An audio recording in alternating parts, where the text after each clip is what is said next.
Paranapiacaba é o coração do estado de São Paulo inteiro.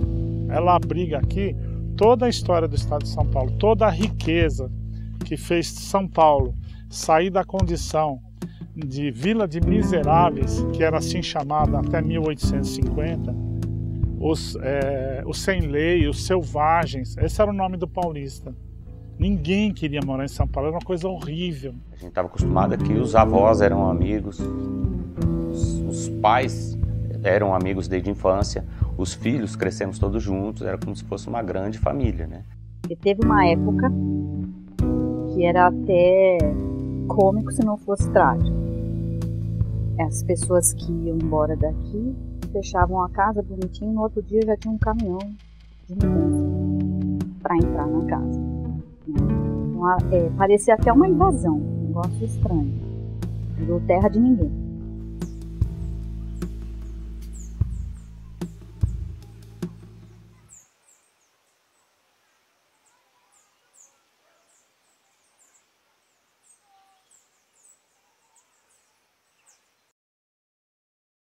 Filha de aço inglês e café paulista, Paranapiacaba hoje vive um verdadeiro cabo de guerra entre a passagem do tempo e a persistência da memória.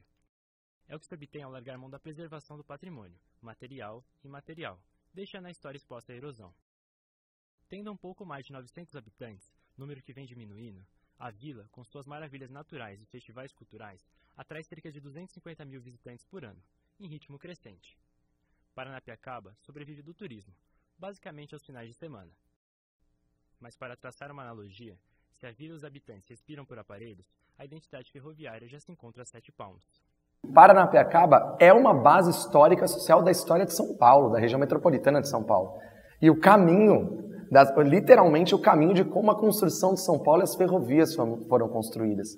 Então, trabalhar a memória de Paranapiacaba e a preservação desse espaço, desses patrimônios físicos e materiais, é literalmente manter a história da memória da região metropolitana de São Paulo. Porque a travessia do trem na Serra do Mar é o que vai fazer toda a diferença.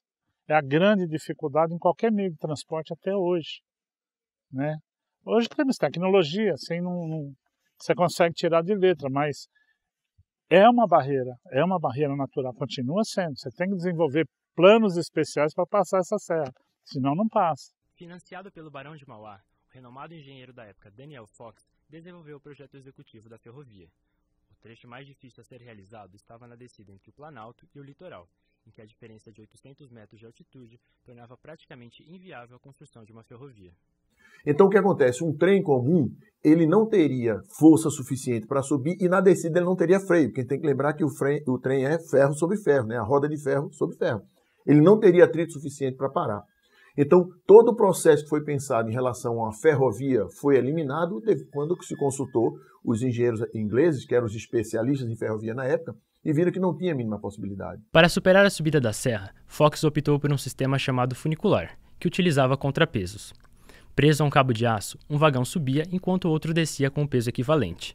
A necessidade constante de mão de obra para a manutenção do maquinário levou à ocupação do Alto da Serra, dando origem à vila de Paranapiacaba. O nome, em Tupi-Guarani, significa lugar onde se avista o mar. E eu falo, e quem trabalhou aqui, fazer esse maquinário funcionar, um maquinário fantástico, uma obra de engenharia muito legal, mas sem a presença aqui do ferroviário, sem o trabalhador aqui, morando nesse clima, com temperaturas abaixo de zero no inverno, como era antigamente, que morando em casinha de sapê, de pau a pique, porque as casas em madeira levaram 30 anos para começar as primeiras casas em madeira aqui.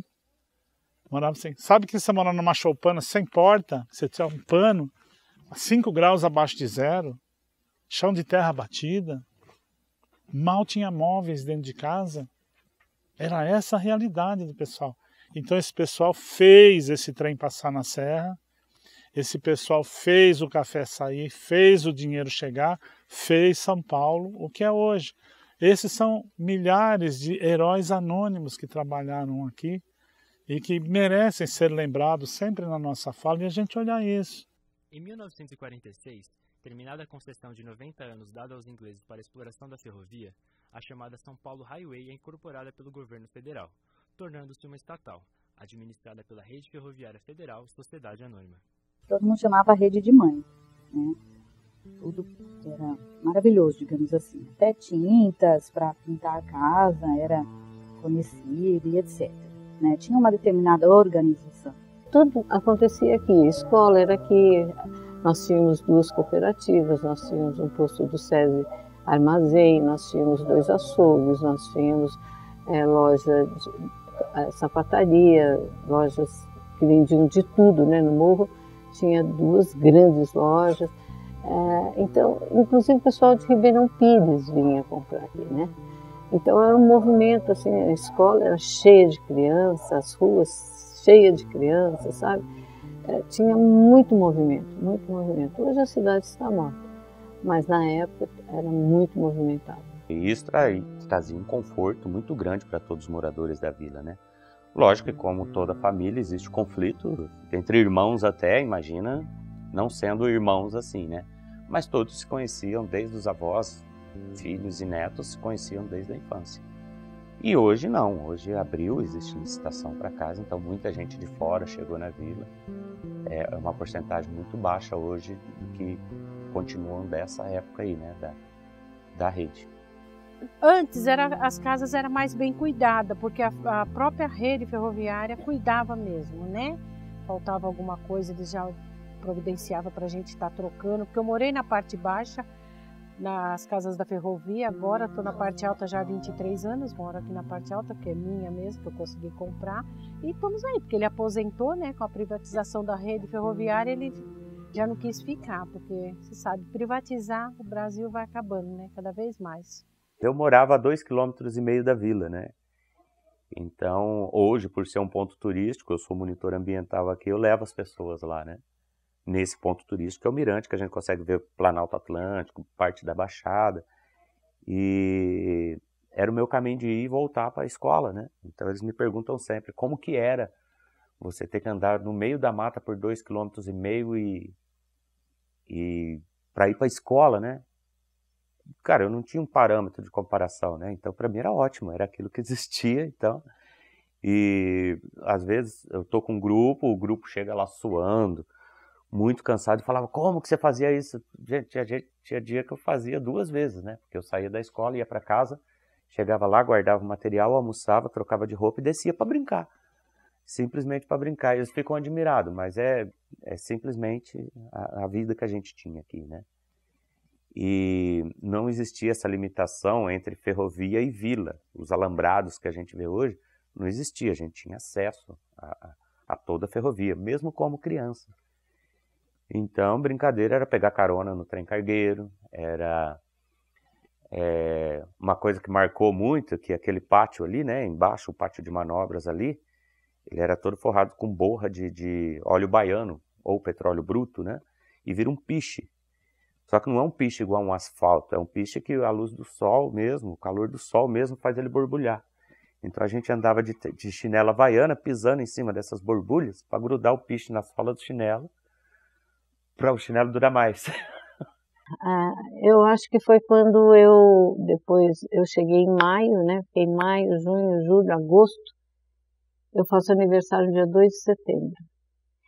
E durante todos esses meses eu não vi a cidade, porque era neblina e chuva. E a neblina era preta, porque na época se queimava o carvão. O carvão não, ó. Ao contrário, já se queimava o óleo baiano, que é o resíduo, né, do petróleo. Então, a nossa neblina era preta, escura e oleosa. Quando eu vi a ponte, onde eu passava pela ponte, não tinha ideia de onde eu passava. Eu fiquei bastante assustada, né? Uma coisa assim que, no primeiro momento, eu tive assim, aquele medo, aquela sensação de, né? E eu passava ali e não via por onde eu estava passando. Acho que foi uma das coisas bem impactantes na minha infância. No final de ano, o Natal era coletivo. Sabe ali onde tem o Lira Serrano? Não tem uma rua compridona? Ali era o local da festa. Tinha o seu Cosme, ele passava o mês todo preparando as coisas para fazer ele fazia os caranguejos. Sabe, ali era 4 baldes de caranguejo. Quando subia assim, mais para frente, era 4 baldes, caldeirão, gosta de feijoada grande, de caranguejo para o povo. E as pessoas assim, por exemplo, eu levava uma coisa, você levava outra, ele levava outra, e era uma mesa no meio da rua, tipo um cavalete gigante. Você chegava e punha seu prato lá. Então tinha comida para todo mundo, comer, beber, e passava ali o Natal e o Ano Novo, todo mundo junto. Ali era engenheiro, ali era chefe de serviço, ali era os empregados, ali era os faxineiros da estação, ali era o pessoal da saúde, era tudo junto. Era uma festa coletiva. Isso daí eu lembro, eu tenho muita saudade. Quem passa pelo Clube União Lira Serrano, um prédio completamente abandonado, não imagina que aquele já foi o coração da vida social da vila. Era muito bom, era muito bom. Você tinha um atrativo, inclusive para o turismo muito bom, mas até para os próprios moradores. Porque os próprios moradores frequentavam. Você teve gente que casou, morador antigo aqui que casou, cheguei a pegar isso aí. Ele pegou o Lira como o salão de festas do casamento dele, o que é legal, né? Tinha os ensaios, às vezes era na casa do rapaz que fazia esse tipo de eventos, né, o peão, e às vezes era já no Lira, ele ocupava todo o espaço do Lira, e cada um gostava de um artista e falava, eu quero dublar esse artista. Nossa, e era uma coisa muito perfeita. Tanto que tem um ex-morador, o Júnior, que ele se vestia de Tina Turner. E ele era a Tina Turner, igualzinho, né? E aí tinha do We Are The World, tinha todos os artistas da época lá, cada um, eu quero ter tal, Trem da Alegria, né? E era uma coisa tão perfeita, né? Que o peão era muito dinâmico, ele gostava das coisas certinhas e tal. Então ele ensaiava o pessoal e falava, não, você tem que vestir aquela roupa assim, ó. Mostrava os vídeos dos artistas, né, para as pessoas fazerem perfeito, igualzinho. E fazia sucesso, né? Quase todo ano tinha. Olha, o Lira, na época em que eu cheguei, ele era realmente bem ativo. Então, final de tarde, eu lembro que os jovens iam para lá, tinha mesa de sinuca, eles iam para lá e se divertiam, era um ponto de encontro realmente. E hoje isso não existe mais, nem para lazer, para um baile, como existia, né, para uma festa, isso não existe mais. De certa forma, ela vem a contribuir, sim, porque deixa de ser uma coisa positiva, né? E fica lá, de certa forma, fechado, ninguém tem acesso, né? Perdeu-se um grande ponto para os jovens. O Gigante de Madeira, nome popular dado ao clube pelos moradores, hoje só serve aos pombos e cupins. Aí deu um problema na parte elétrica, fecharam por causa da parte elétrica, e aí apareceu abelha, né? Porque como ele tem madeira dupla, né? A parede é parede dupla, é madeira externa e internamente. Deu abelha e tal, e foi ficando, e eu achei que deveria ter sido prioridade, tá? Priorizaram a reforma do antigo cinema, né? E deixaram ele para sequência, mas ele faz muita falta, com certeza. Inclusive para o turismo, que a gente trabalha com turismo, por ele ser um ambiente fechado, às vezes você pegava um dia tipo hoje que está garoando aqui, dá para você juntar a turminha lá dentro para fazer uma explanação, né, do que seria o passeio, às vezes visto em loco. Devido à chuva não dá para você ficar parando e explicando cada coisa, dá para você explicar lá dentro, fazer só uma passagem rápida e tal. Ele era bem interessante nessa logística do turismo, mas muito importante para os moradores também. Sem o Lira, os moradores ficaram durante anos sem o seu principal ponto de socialização. No ano de 2013, como parte do Programa de Aceleração do Crescimento, PAC, de Cidades Históricas, diversas construções da vila entraram na lista de projetos que seriam revitalizados, mas o clube não foi incluído. De 2012 para cá, que o imóvel começou a sentir mais a ação do tempo. Não sei se vocês sabem, mas ali Todos os imóveis da vila são de madeira, né? Assim, da parte baixa, a grande parte de madeira. Todas as faces que são voltadas ao sul, a face sul de todos os imóveis, ela fica exposta à neblina que chega lá diariamente.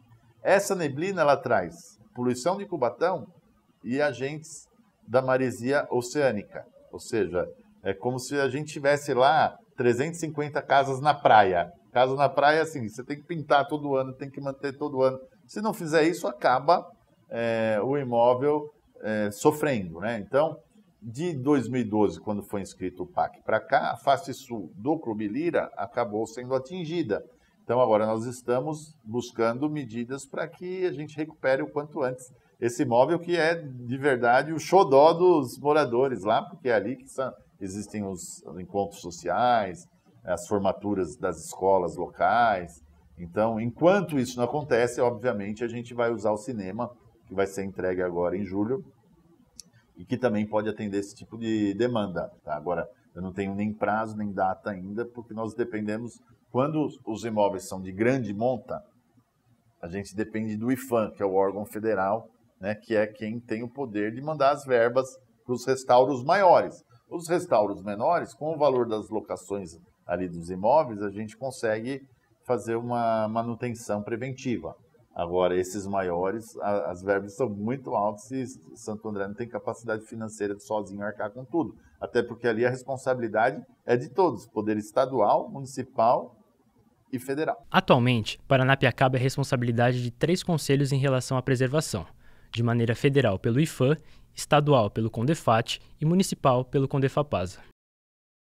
Assim como o Clube Lira, durante os anos de 1980, a vila sofreu uma série de abandonos, com até mesmo um incêndio que destruiu a antiga estação.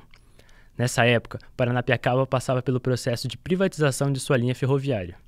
A concessão da estrada de ferro que ligava o Alto da Serra ao Porto de Santos foi leiloada em 1996. Quem ficou com o privilégio da exploração da ferrovia pelos 30 anos subsequentes foi o consórcio MRS Logística. Por mais que, formalmente, a rede só tenha deixado de ser uma operadora ferroviária no fim dos anos 1990, ela já vinha abandonando suas responsabilidades há alguns anos. Eu lembro uma vez, a mamãe estava conversando na varandinha lá do prédio que a gente morava, do sobrado, com a Dona Maria, que era a vizinha ali, que estava há muitos anos aqui. Dona Maria era portuguesa e tal. E a mamãe era muito apaixonada por Paranapiacaba. E estava um dia lindo. Aí ela olhou assim e falou assim, nossa, vó, como eu amo isso aqui, como é lindo, é um paraíso isso aqui, um pedacinho do paraíso. Eu lembro assim que eu estava esperando para falar com a mamãe, né? A Dona Maria olhou assim e disse assim, estamos no começo do fim. Já era 1964, mais ou menos. Você não conheceu isso aqui como era antes, né? Então, na verdade, a privatização foi terrível, porque as empresas, aliás, foi um pool de empresas, né? Elas são empresas que só visam lucro, né? E a ferrovia, é que havia uma brincadeira entre os ferroviários, que é MRS, né? Então eles diziam assim, mamãe, a rede sumiu, porque era uma mãe, sabe? Era bem diferente, né? E assim, só foi acabando as coisas, até como hoje, né? Se você for lá no funicular, tá uma tristeza, né? Eu não consigo ir mais lá, né? Eu não consigo mais ir lá, porque é um abandono, tá um abandono. E agora, as coisas que estão fazendo, é pior que se não fizessem. Então, a MRS, quando assumiu fugiu a palavra agora. Fugiu a palavra. Quando assumiu a ferrovia, vamos dizer assim, fugiu a palavra correta. A vila não interessava a ela, né? Então ela assumiu um trecho, o trecho onde passa os trilhos ali, a vila não interessava a ela. Ao longo dos anos, a MRS tem enfrentado contradições em sua administração em Paranapiacaba.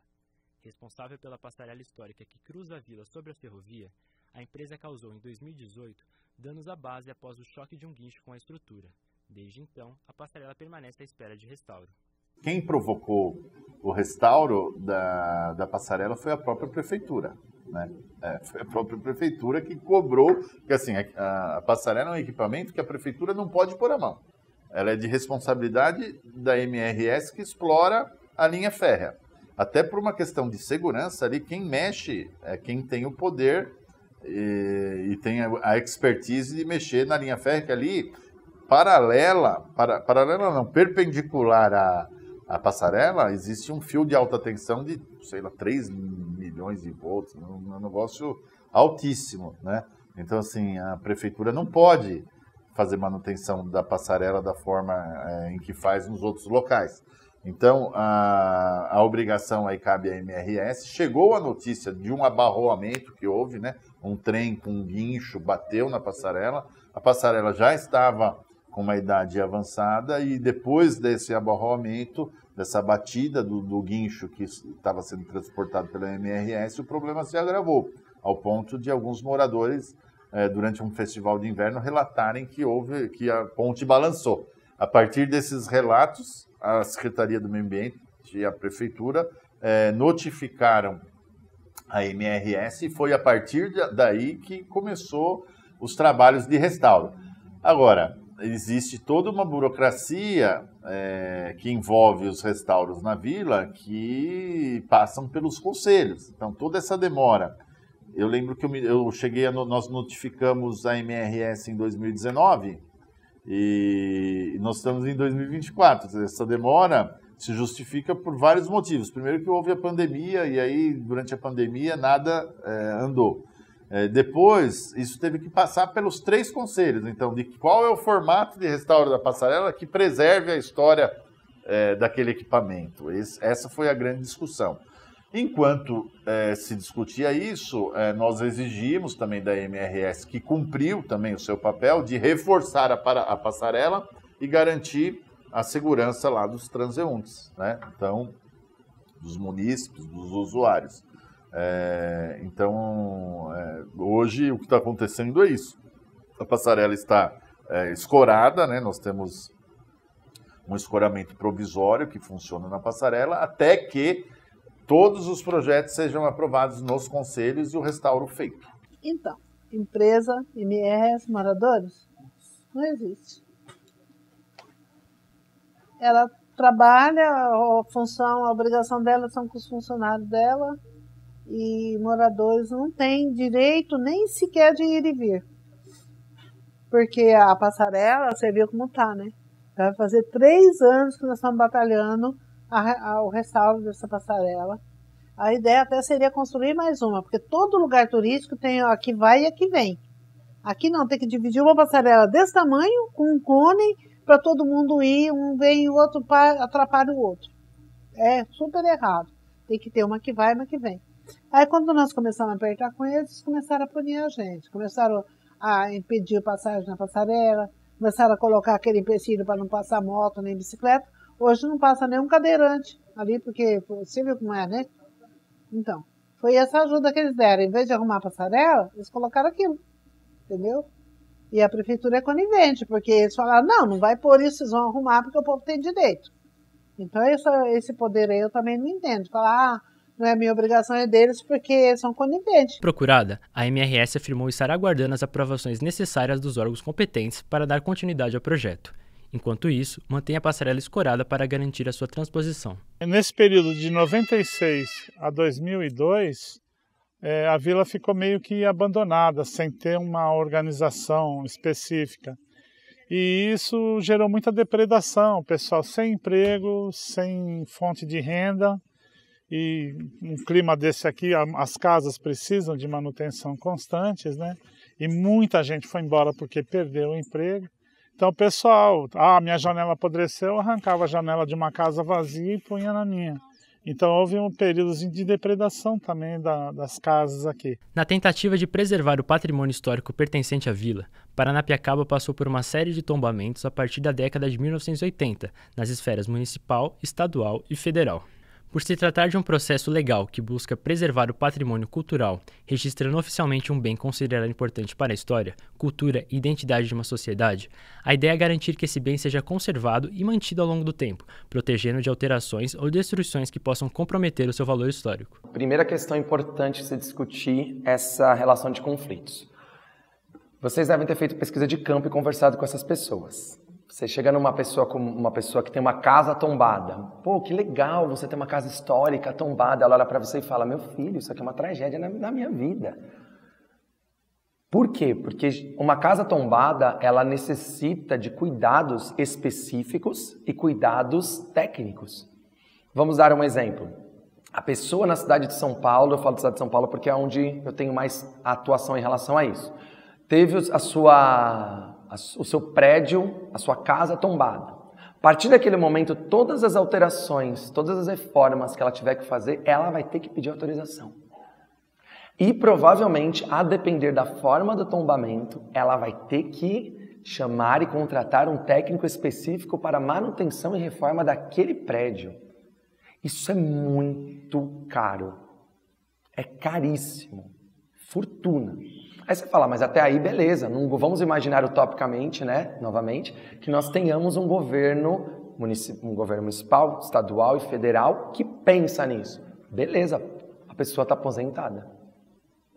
Vamos ser sinceros, a pessoa estaria aposentada. Por quê? Porque ela receberia investimentos ou anuais, ou que seja a cada 5 anos, para a manutenção daquele prédio e automaticamente ela poderia utilizar aquilo como uma fonte financeira para ela, mas a gente sabe que não é assim. Dessa forma, muitos dos custos ficam para o proprietário ou para a proprietária e automaticamente a pessoa não consegue manter. Que nem nós mesmos na parte alta, você vê, fala, não, lá é da prefeitura, aqui lá é da prefeitura, aqui. Aí a parte alta, você também, se você vai mexer na casa, você tem que estar pedindo, é tudo tombado, então não tem como você estar mexendo por sua conta, você compra, mas não é seu. Não, eu não tinha mais ou menos noção como que seria, né? Então você pega o arquiteto, dá a entrada no pedido na prefeitura, né? Eu espero a liberação, né, com a planta, o projeto que você tem que fazer, né? Aí levou aí 1 ano e meio, mais ou menos, para sair a liberação. E aí eu fiz o meu telhado, né? E a reforma das janelas. Achei um pouco demorado, né? Mas saiu sim a autorização. Você não pode fazer nada sem o aviso, né? Senão eles vêm e te multam. Hoje a gente sofre muito quanto à questão justamente desta parte quando foi tombado a vila. Tipo assim, hoje a vila é livre, você faz em tese o que você quer para o seu conforto, para a melhoria do seu ambiente. De repente você dormiu, amanhã você acorda, a vila, a partir de hoje, é um patrimônio histórico tombado. O que é isso? Não sei. Tá, daí em diante, como é que nós começamos a viver aqui? A base de fiscalização? Aquilo que eu quero fazer não para deteriorar, não para mudar a cara, né? Mas eu preciso fazer alguma coisa para o meu conforto. Hoje nós estamos num ano de uma era evolucionária aí, né? Internet e tudo muito mais fácil. Então eu não posso viver do passado, não é isso? Então o que acontece? A gente sofre muito nessa questão, né? Principalmente quem mora na parte alta, porque isso daqui, esse sobrado, a maioria das casas aqui, a gente paga imposto, né? Isso daqui foi comprado, sabe? Os impostos que vocês pagam lá em São Paulo, nós pagamos aqui. Só que lá vocês podem fazer uma melhoria e ponto.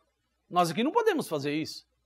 Aqui, se você mudar a cor da fachada, os caras querem saber o porquê. Para um controle? Legal. Mas desde que esse controle, a gente tem amparo nele. Porque muitas das vezes, o que acontece? A gente pede, tá? A gente pede e é negado essa petição. Tem muita coisa aqui que, inclusive, isso deixa a gente, de certa forma, indignado e atrapalha muito, né, o nosso convívio. Até mesmo, poxa, pessoas que passam e falam, nossa, o pessoal aqui não cuida das casas. Não é que não cuida das casas, a gente até quer cuidar das casas, mas da nossa maneira, né? Eu não vou colocar uma cor na minha casa porque você quer que eu coloque aquela cor. Entendeu? Então é assim, se a gente quer fazer alguma coisa, a gente é barrado, é impedido. O problema é que num país como o nosso, desorganizado e sem interesse histórico, você não só coloca todo um peso financeiro em cima do dono daquele imóvel, da dona daquele imóvel, e não promove nenhum tipo de incentivo. Esses incentivos deveriam ser realizados com organização, assim, ó, anuais. Nós temos, e outra coisa importante, comissões municipais, né? Comissões daquela região. O que vocês estão precisando? O que está acontecendo na região de vocês? Reuniões periódicas, assembleias com lideranças daquele povo. Porque se você tem uma liderança, você não escuta o que está acontecendo, se a gente não escutar a nossa população, você não tem transformação. Durante o segundo mandato do então prefeito de Santo André, Celso Daniel, em 2002, o município demonstrou interesse em comprar Paranapiacaba para explorar o potencial turístico da região. A vila foi adquirida por meio de um leilão público, realizado pela Rede Ferroviária Federal, a qual ainda pertenciam as casas e construções. Celso Daniel, que era um grande entusiasta de Paranapiacaba, prefeito à época, no seu último ato administrativo, antes do ocorrido, lamentavelmente com a sua história, no dia que ele foi sequestrado, que era uma sexta-feira, ele assinou a compra da vila de Paranapiacaba e foi o seu último ato administrativo como prefeito. Logicamente, o intuito dele era transformar aquilo que antigamente era uma vila operária, com cunho totalmente voltado à ferrovia, num polo turístico e histórico, né, para que Santo André também pudesse ter, dentro da sua gama enorme de qualidades e qualificações, também um ponto turístico relevante. Então o objetivo dele era fazer essa mudança, mudar a chave de uma vila operária para uma vila turística. Quando a prefeitura compra em 2002, ela lança um programa de capacitação para as pessoas que estavam aqui sem fonte de renda, abre um espaço para que cada um se capacite da melhor forma que quer para atuar no segmento turístico, criar um programa turístico para a vila. Então, quem tinha pousada, queria fazer pousada, virou pousada, restaurante, monitor, artesanato, ela deu as coisas. Isso muito a toque de caixa, porque existia uma urgência. Desde 96 que isso aqui não tinha renda, não tinha nada, as pessoas tinham necessidades. Então ela fez essas capacitações sem muita exigência, sem nível de exigência bem mínimo. Na época, eu também fiz vários cursos, né, com a Faculdade de Anhembi Morumbi, que vinha para cá, e era o mesmo curso de turismo que existia lá, eram dados aqui para a gente. Capacitação no inglês, para estar recebendo turistas estrangeiros, empreendedorismo, gestão de negócios. Então foi muito investimento. E hoje, e além dos jovens também, né? Foi capacitado os jovens para estar fazendo monitoria. Era visitas nos parques de forma monitorada, para não haver degradação, porque até então as trilhas eram todas abertas, então qualquer um vinha, né, e tinha muita degradação do meio ambiente. Então essa preocupação também foi vista de uma forma positiva para a vila. Foi difícil no início? Foi, porque as pessoas não aceitavam ter que pagar para entrar no parque, né? E hoje a vila é um grande parque. E isso, de certa forma, contribuiu bastante para a conservação. Por esse olhar positivo, muito bom. Agora, a prefeitura assumindo a vila e administrando a vila, nós temos administradores que não têm vínculo com a vila. São cargos elitistas que vêm de Santo André para cá e administram a vila. E já foi feito aqui um plano especial. Nós temos leis específicas para Paranapiacaba, que não são de Santo André, mas são de Paranapiacaba. Então foi criada uma lei específica para cá, para administrar os problemas locais daqui, como vila de patrimônio histórico e importância turística. Só que essa lei ela permite várias interpretações. Depende de quem vem, interpreta a lei. Então eu chamo aqui de feudo, que é um feudo na serra, que o administrador vem, ele é o reizinho do local, ele administra. E aí é a parte ruim da história. Apesar da maior visibilidade e do fim do abandono como resultado da compra de Paranapiacaba, a verdadeira história da Vila Ferroviária continua dispersa por seus caminhos. Basta uma conversa com quem vive no local para entender que as dificuldades estão mais presentes do que realmente é retratado.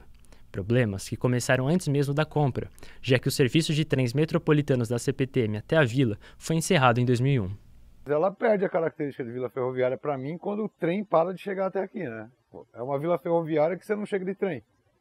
É tipo uma ilha que você não pode chegar de barco. É meio esquisito, mas assim, hoje ainda tem, né, o expresso turístico. Foi criado esse vínculo ferroviário com a vila. Então, de finais de semana vem o expresso turístico, né, que é muito concorrido, tal. As pessoas, muita gente tenta vir com o expresso e é meses de espera e tal. Mas tirando o expresso turístico, é uma vila ferroviária que você não chega de trem. Então ela perde esse vínculo que seria meio óbvio até, né? É uma vila que surgiu da ferrovia.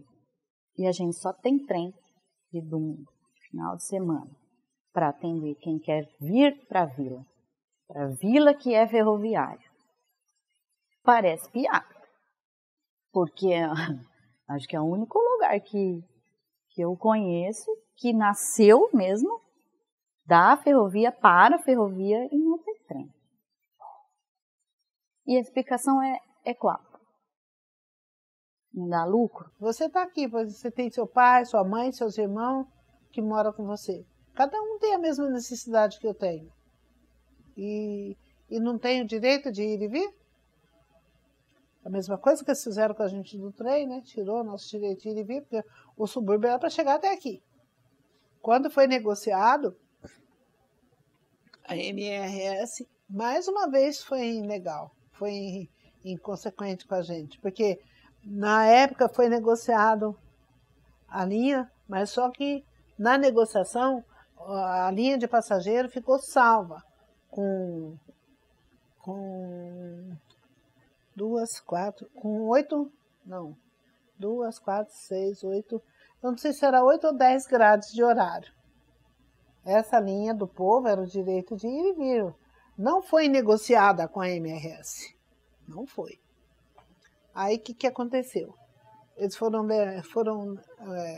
puseram um trem, bate e volta de Rio Grande para cá, esse trem vandalizou, aí o trem um dia vinha, outro dia não vinha, virou aquela tragédia, o trem, aí depois falaram que essa linha só era problema, às vezes a linha não passava porque estava ruim, aí negociaram, tinha que caracterizar uma falta de demanda para essa linha.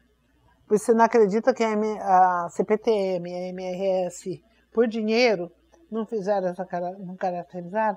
Eu lutei o mais que eu pude, sabe? Eu ficava lá, eles deixavam a catraca livre, eles colocavam os bilheteiros bêbados, o bilheteiro dormia no banco, o pessoal passava a catraca, não pagava passagem. Quer dizer, passou 50 pessoas, não pagou passagem, não teve. Passou 100, não pagou passagem, não tem demanda. Aí passava 10, 20, eles falavam, 20, 10, caracterizou a falta de demanda. Os guardas ficavam andando nas plataformas. A plataforma ficou livre, o pessoal podia subir as escadinhas e já cair dentro do trem. Uma vez eu fiquei lá, cheguei a pisar na mão do menino na coisa, falei, não passa, nós vamos perder o trem. A senhora é louca, a senhora é puxa-saco. Uma passagem de trem não vai fazer falta para o governo, não. Mas não estava fazendo falta para o governo, ia fazer falta para nós o trem. Só que as pessoas não entendiam.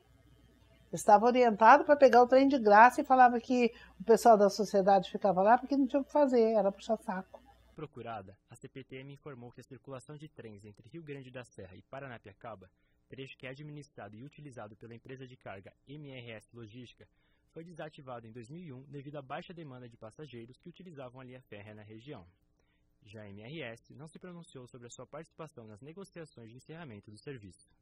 A questão da flexibilidade de horário do transporte é algo que impacta muito nessa rotina, né? E aí a gente percebe até essa questão da importância que que as empresas e a prefeitura, enfim, dão para os moradores. Porque de final de semana, quando o fluxo de turistas é maior, então a gente tem uma alternativa até de horário de ônibus. Então a gente tem ônibus com horários menos espaçados, então de meia em meia hora, considerando, obviamente, a importância dos turistas, né? E para a gente, os moradores que durante a semana têm essa vida de ir para o trabalho e voltar, é algo que é de 1 ou até mais de 1 hora entre um horário e outro. Então, é uma coisa que acaba prejudicando bastante a nossa rotina, né? Meu sobrinho estuda em Ribeirão Pires, eu tenho que estar levando de carro, buscando, porque não bate o horário do ônibus. Ou eu vou mais cedo, fico lá 1 hora esperando com ele, ou eu vou em cima da hora e ele chega atrasado. Então é nesse, mas o nosso problema maior aqui é a condução. Para além do transporte, quem vive hoje na vila, longe dos tradicionais festivais, luta com um cenário vazio, uma cidade cenográfica sem movimento e com uma neblina quase que diária. Quando eu mudei para cá, eu mudei no dia 10 de maio de 2003. Eu só fui ver de fato Paranapiacaba em setembro. A neblina era tão densa que a distância é 1,5 metro. Daqui da câmera já não estaria se vendo. É 1,5 metro só. Sumia, não tinha. E eu desenvolvi claustrofobia. Com 1 semana morando aqui, eu precisava pegar um ônibus e sair daqui. Puxava o ar, não tinha oxigênio, não conseguia, o cérebro ficava doido. Dormia, abria a janela, branco. Não tinha vizinho, não tinha rua, não tinha cerca, não tinha nada. Branco. 1,5 metro, não tinha nada. Então eu tinha dificuldade de respirar. Hoje eu tenho claustrofobia, tenho medo de lugar fechado por conta disso. É um local que a maior parte do ano a gente tem esse clima, né? Neblina, frio, garoa, não tem muita atração para quem restou de aposentado na vila, para jovem, criança, adolescente. Então o mais adequado seria até mesmo um suporte, uma assistência psicológica, porque a gente já teve 4 casos de suicídio esse ano, né? Suicídio por enforcamento, só aqui na vila, de dezembro até em menos de 6 meses. Então foi até um assunto que tem sido muito cogitado sobre essa, sei lá, de repente ter um posto de suporte psicológico 24 horas, alguma coisa assim. Até teve algumas atividades lá embaixo de ginástica, inclusive eu cheguei a participar, só que é assim, tem por um período. Daqui a pouco a última desculpa que foi dada é que não tinha motorista para trazer as instrutoras de Santo André para cá. Então é algo que a gente não sabe se de repente surge porque está chegando próximo das eleições, por algum interesse por trás. Então a gente percebe que até tem a iniciativa da atividade, só que não continua, não tem uma constância naquilo, né? Eu acho que falta lazer, diversão para quem mora. Né? Legal, eles trabalham, né? Inclusive os nossos adolescentes ajudam, né? Os pais, mas falta algo de bom para eles fazerem. Vocês viram o tempo como que é.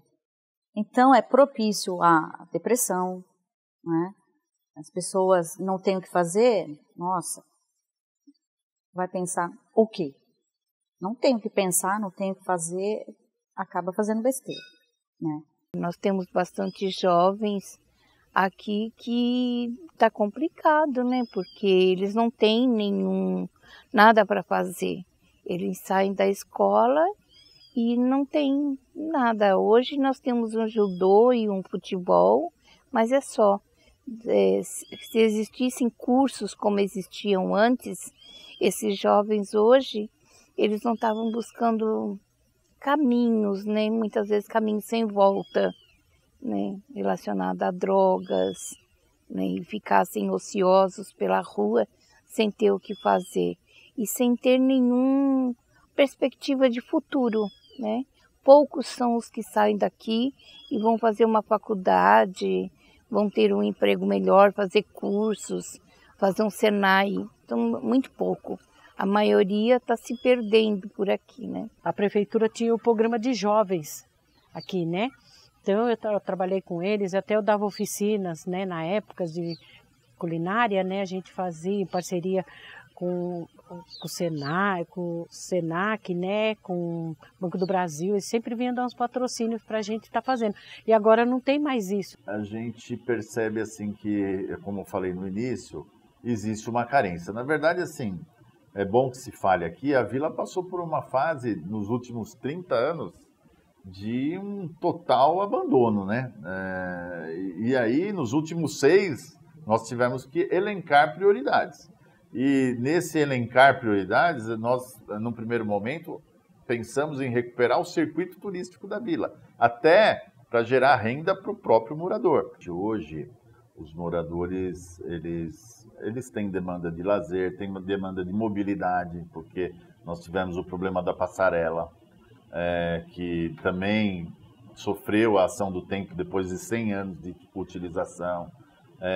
Tem problemas também de assistência à saúde mental dos moradores. A gente sabe que a vila passou por momentos assim, de quase que uma epidemia de depressão, e isso chegou à Secretaria de Saúde, e nós estamos reunindo agora semanalmente para levar toda a equipe de saúde mental à vila, para a gente dar uma assistência nessa questão de um grande número de moradores que a gente ficou sabendo que estão sendo acometidos pela depressão. Então, é algo que nos preocupa bastante. O governo tem olhado com muita atenção para que a gente possa reverter esse quadro o mais rápido possível, tá?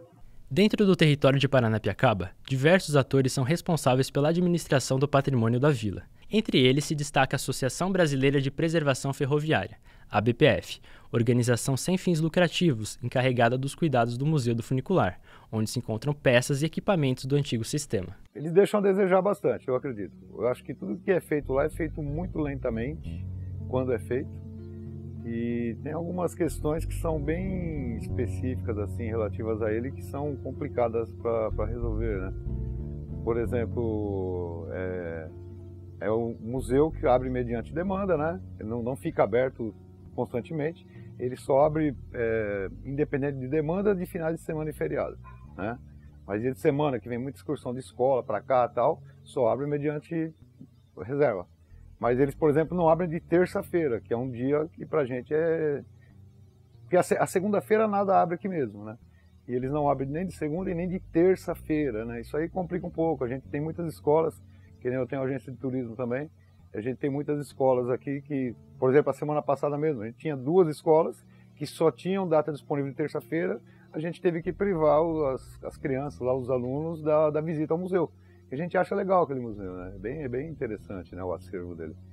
Mas não é complicado. E os restauros lá também, tem muita coisa para ser restaurada lá, só que fica anos, demora, é muito moroso, né? Então a BPF, ela agrega, sim, no sentido de que ela tem um museu interessante, mas para a vila não agrega nada. Se eu tiver que falar alguma coisa da BPF, eu conheço outros lugares no Brasil que a BPF atua, e se dá lucro, eles investem.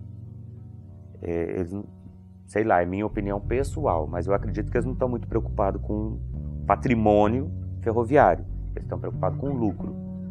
Porque uma riqueza de um patrimônio ferroviário, igual tem em Paranapiacaba, e o museu está lá cheio, me perdoe a palavra, cheio de merda de pombo, tá? Com goteira para todo lado, deteriorando o acervo que a gente tem ali, um acervo riquíssimo e único. Eu acho que eles não estão preocupados com o patrimônio, eles estão preocupados com o lucro. A gente lamenta que nos últimos anos, vamos dizer, a BPF não acompanhou a mesma agilidade que a prefeitura teve na questão dos restauros.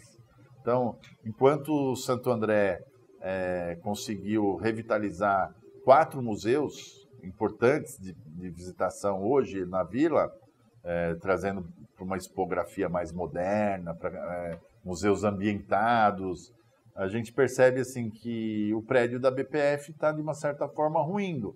Então, há uma preocupação muito grande, tanto nossa, como dos órgãos, como do Ministério Público, no sentido de dar condições à BPF para ela cuidar melhor do espaço dela, sem falar a perda da própria Maria Fumaça que nós tivemos nos últimos anos, e que assim, aquilo está na memória afetiva dos turistas ali, não só dos andrenses, mas do estado inteiro, que podiam ali fazer a visitação e fazer o passeio de Maria Fumaça.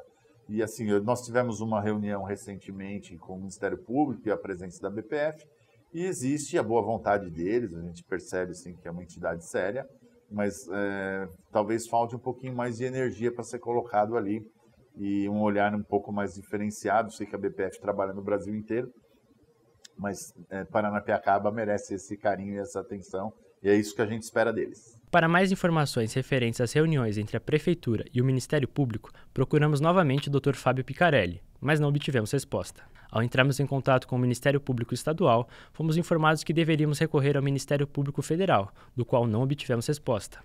A BPF, por sua vez, não se pronunciou acerca dos cuidados e responsabilidades sobre o Museu do Funicular. A vila possui outros museus administrados pela Prefeitura, que mostram um pouco da história ferroviária de Paranapiacaba. Durante todo o ano, o local recebe diversos festivais que atraem milhares de turistas, como o do Cambuci, nos finais de semana de abril, o tradicional de inverno no final de julho e a Convenção das Bruxas em maio. De certa forma, a cara de Paranapiacaba mudou. Voltada para o turismo, com a criação de histórias e lendas sobre fantasmas, a vila ferroviária já quase não possui mais trens, só restando o expresso turístico e a memória dos tempos antigos, que permanece viva entre os que ainda residem por lá, muitas vezes com suas necessidades e histórias negligenciadas por parte do poder público.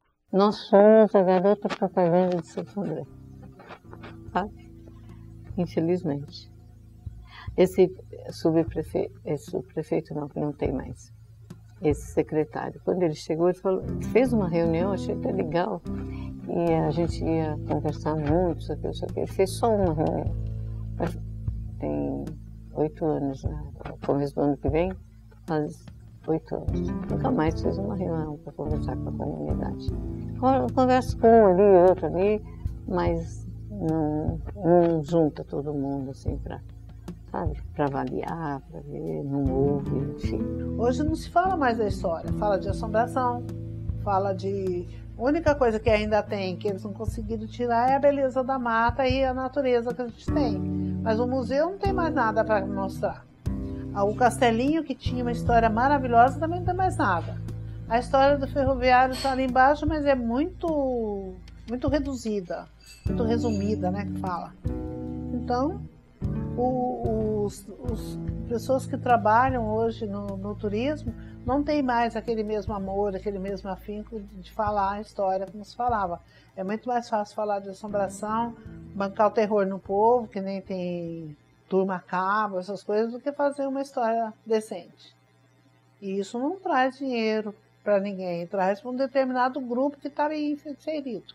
Devido ao clima e às antigas construções, Paranapiacaba ganhou fama ao longo dos anos de ser mal assombrada, com histórias de fantasmas e eventos sobrenaturais. A mais famosa delas é a lenda do Véu da Noiva, que tenta explicar o surgimento da neblina que frequentemente cobre a região. Outras histórias incluem o balanço que se movimenta sozinho na parte baixa da vila, vozes nos antigos túneis do funicular e até mesmo que Jack, o estripador, estaria enterrado no cemitério local. Não é bem de forma negativa, mas é um perfil que eu não gostaria de ver, né? Porque não existe isso de negativismo, né? Não precisa inventar tantas histórias. Tem tantas belezas na vila, né? Que poderia ser explorada. Não precisaria estar inventando monstros, fantasmas. Né? É a minha opinião. A gente está aqui ainda, a gente está vivo. E a gente precisa, né? Que as nossas memórias não sejam apagadas. Que é isso. Não dá para passar uma borracha no que a gente viveu, né? Não estou falando para trazer de volta as dublagens, não. É muito mais além, né?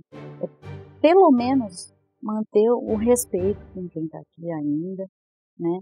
Com as nossas vivências, com as nossas crianças, porque eles moram aqui. Eu falo isso porque eu vivo escutando assim, nossa, mas não tem aluno nessa escola, por exemplo, né? Eu falo agora do meu trabalho. Mas não é porque não tem aluno, não tem morador. A gente vê um monte de casa que virou museu. Eu não sou contra. Mas e o patrimônio humano? Onde que está? O patrimônio humano é muito importante nessa área, mas como eu falei, os descendentes ferroviários são minoria hoje. Então essa história eu acho que tem que ser guardada em algum lugar para preservar esse patrimônio humano de Paranapiacaba, né?